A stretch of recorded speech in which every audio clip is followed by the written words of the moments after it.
இன்றைக்கான mini vlog பார்க்கலாமா? Mutton biryani எப்படி செய்கிறோங்கிறத பார்த்துருவோமா? இப்போ சட்டியில் 100லேருந்து 150 ml எண்ணெய் சேர்த்துட்டு நல்ல பெரிய பல்லாரியாக இருந்ததுன்னா ஒன்று கட் பண்ணி சேர்த்துக்குங்க. ரொம்ப கம்மியாகவே சேர்த்துக்கலாம், ஏன்னா நம்ம வெங்காயம் அரைச்சி சேர்க்குறதுனால. இது வந்து ஒரு வெங்காயம் இருந்ததுன்னா கரெக்டாக இருக்கும். 200 கிராம் பூண்டு, 150 கிராம் இஞ்சி, 100 கிராம் சின்ன வெங்காயம், இதெல்லாம் ஒன்றா சேர்த்து கூட அரைச்சிக்கலாம். நான் வீடியோக்காக தனித்தனியாக அரைச்சி காட்டியிருக்கேன். வெங்காயம் நல்லா வதங்கினதுக்கப்புறம் இஞ்சி பூண்டு வெங்காயம் இதெல்லாம் சேர்த்துட்டு நல்லா வதக்கி விட்டதுக்கப்புறமா 3லேருந்து 4 பழுத்த தக்காளி நல்லா சேர்த்துட்டு அதையும் நல்லா ஒரு வதக்கிட்டு 3 பச்சை மிளகாயை சேர்த்துட்டு நல்லா வதக்குங்க. இந்த ஸ்டேஜில் 1லேருந்து 1.5 ஸ்பூன் மிளகாய் தூள், பட்டை ஏலக்காய் தூள் வந்துட்டு ஒரு 3/4 ஸ்பூன் சேர்த்துருக்கேன். இதை சேர்த்துட்டு நல்லா எண்ணெய் பிரிஞ்சு வந்ததுக்கப்புறம் தயிர், 1/2 கப்பு தயிர் சேர்த்துட்டு அதையும் நல்லா இந்த மசாலாவோட நல்லா திரண்டு வரணும். நல்லா திரண்டு வந்ததுக்கப்புறமா நான் வேக வச்சுருக்க மட்டனை இதில் அப்படியே சேர்த்துக்கிறேன். நான் வந்து இன்றைக்கி 3/4 கிலோ செய்ய போகிறேன்.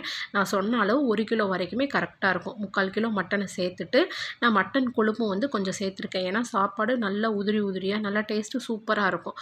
நல்லா எல்லாம் கிளறினதுக்கப்புறம் கொத்தமல்லி, புதினா இது 2ம் சேர்த்து ஒரு கைப்பிடி இருக்க மாதிரி சேர்த்துட்டு ஒரே ஒரு எலுமிச்சம்பழம் புளிஞ்சு சேர்த்துக்கோங்க. நான் வந்து ஜீரக சம்பா அரிசி எடுத்துருக்கனால 1க்கு 1.25 கப்பு தண்ணி வச்சுருக்கேன்.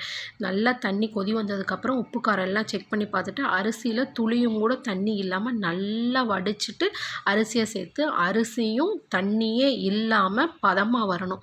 நல்லா பார்த்தீங்கன்னா தெரியும். நல்லா கிளறினதுக்கப்புறம் சாப்பாட்டில் அரிசியில் தண்ணியே இருக்கக்கூடாது. அந்தளவு வந்ததுக்கப்புறம் 10 நிமிஷம் தம் போட்டு எடுத்தோம் அப்படின்னா கரெக்டாக இருக்கும். நல்லா உதிரியாக ஒன்றுக்கு ஒன்று ஒட்டாமல் டேஸ்ட்டு சூப்பராக இருக்கும். கண்டிப்பாக இதே அளவோடு ட்ரை பண்ணுங்கள். ட்ரை பண்ணி பார்த்துட்டு எப்படி இருந்தது அப்படின்றத கமெண்ட்ஸில் சொல்லுங்கள். இன்றைக்கி நான் பிரியாணி, தால்ச்சா, தயிர் சட்னி இதுதான் எங்கள் வீட்டு ஸ்பெஷல். இன்றைக்கி நம்ம வீட்டில் என்ன ஸ்பெஷல் அப்படின்றது கமெண்ட்ஸில் ஷேர் பண்ணுங்கள். அடுத்த வீடியோவில் பார்க்கலாம்.